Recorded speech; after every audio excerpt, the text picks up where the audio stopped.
Welcome to The Explainer. Today we're diving into a really significant shift in oncology care. We're talking about moving away from a historically hopeless view of peritoneal malignancies and towards a smart, coordinated system that gives us real control. So here's our game plan. First, we'll look at the breakthrough that really changed the game. Then, we'll talk about the big systemic problem that popped up because of it. And from there, we'll walk through the solution, this integrated pathway, from getting patients ready for surgery all the way to long-term value and survivorship. You know, to really get why this integrated pathway is so important, we have to go back in time. We have to start with the really bleak history of this disease, a history that was basically defined by what doctors called therapeutic nihilism. And for decades, that was the unfortunate reality. A diagnosis of peritoneal metastasis, that's cancer spread to the lining of the abdomen, was, for all intents and purposes, an end-stage diagnosis. The standard of care was palliative chemotherapy, but honestly, it didn't do much. The prognosis was grim, and the general attitude was that there was very little that could be done. But then, this entire outlook was turned on its head by three key innovations. The first is cytoreductive surgery, or CRS.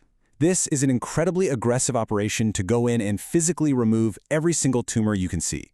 That's often followed by HIPEC, where the whole abdominal cavity is literally washed with heated chemotherapy to hunt down and kill any microscopic cancer cells left behind. And finally, there's PPAC, a less invasive approach that uses aerosolized chemo to shrink tumors or help patients who aren't quite ready for a massive surgery. And the impact of these new tools, well, it was just staggering. Look at this. With palliative chemo alone, the median survival for someone with colorectal peritoneal metastasis was just over 16 months. But when you combine CRS and HIPEC, that number jumps to over 40 months.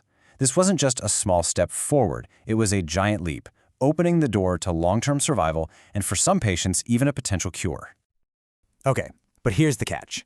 It's one thing to have these powerful, incredibly complex treatments. It's another thing entirely to deliver them effectively, safely, and efficiently. And if you don't have a system to manage them, you just end up creating a whole new set of problems. And this right here, this is the chaos of fragmented care. A patient gets a diagnosis, and they're just bounced around between specialists, with no one really quarterbacking their care. This leads to a lot of reactive, emergency procedures, often done in hospitals that don't have the deep expertise needed for these cases. And the result? You get surgeries that shouldn't have been done, really poor clinical outcomes, and just massive, spiraling costs for the healthcare system. So the answer is to trade in that chaos for something logical, structured, and proactive. And that's what the integrated care pathway is all about. This pathway is really built on four main pillars. First, you have to have strict, structured patient selection, because not everyone is a good candidate for these aggressive treatments. Second, you need a multidisciplinary tumor board. That means getting all the experts in one room looking at the same information to make one unified plan. Third, you have to use objective data to make your decisions. And fourth, you centralize these complex surgeries in high-volume centers, because all the data shows that the more you do something, the better you get at it. Making these big decisions objectively is absolutely critical, and that's where the Peritoneal Cancer Index, or PCI, comes into play. Think of it as a scoring system, from 0 to 39, that precisely maps out the location and the size of tumors all throughout the abdomen. This isn't just a gut feeling. It's a real, data-driven tool that tells the team whether a complete surgery is even possible and helps predict how the patient will do. It's really the key to avoiding futile and, frankly, harmful surgery. All right, so once we've used the pathway to select the right patient, the next phase kicks in. We have to get them ready for what is honestly one of the most physiologically grueling operations in all of modern surgery. The old way of thinking was, well, you just wait for the surgery date. But an integrated pathway sees that preoperative window as a massive opportunity. The answer is something called prehabilitation. Prehabilitation is all about being proactive. It's a strategy to get the patient into the absolute best possible shape before they ever get to the operating room. It's not just one thing. It's a multimodal approach. We're talking targeted physical exercise to build up strength and endurance, nutritional therapy to fix the malnutrition that's so common with this disease, and psychological support to get them mentally ready for the tough road ahead. And the results of this approach? They're pretty significant. The data from a systematic review shows that this kind of prehab can seriously cut down on major complications after surgery. As you can see here, the rate dropped from almost 7% in the control group to less than 4.5% in the prehab group. That's a huge deal. It means less harm to patients, and it's a direct cost savings for the hospital. So this brings us to the big question that's on every healthcare leader's mind. These procedures are complex, they're resource-intensive. Can we actually afford to do them? Well, from a value-based perspective, the answer is a resounding yes.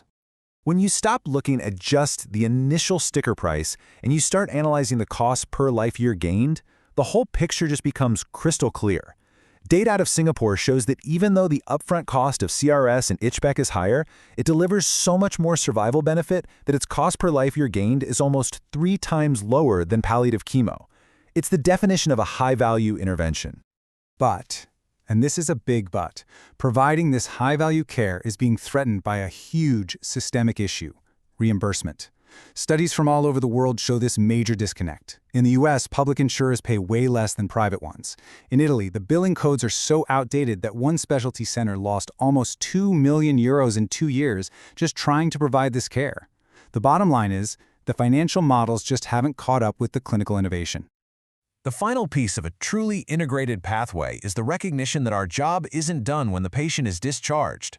The real goal isn't just to survive the treatment, it's to actually thrive after it. So what does that mean?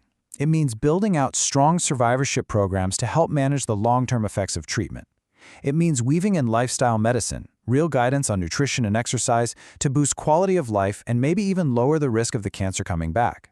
And, looking at the bigger picture, it means pushing for earlier detection, so we can diagnose more patients when their disease is less advanced and much more treatable. It creates this amazing virtuous cycle of better and better outcome. Look, the clinical science behind peritoneal oncology has taken a generational leap forward.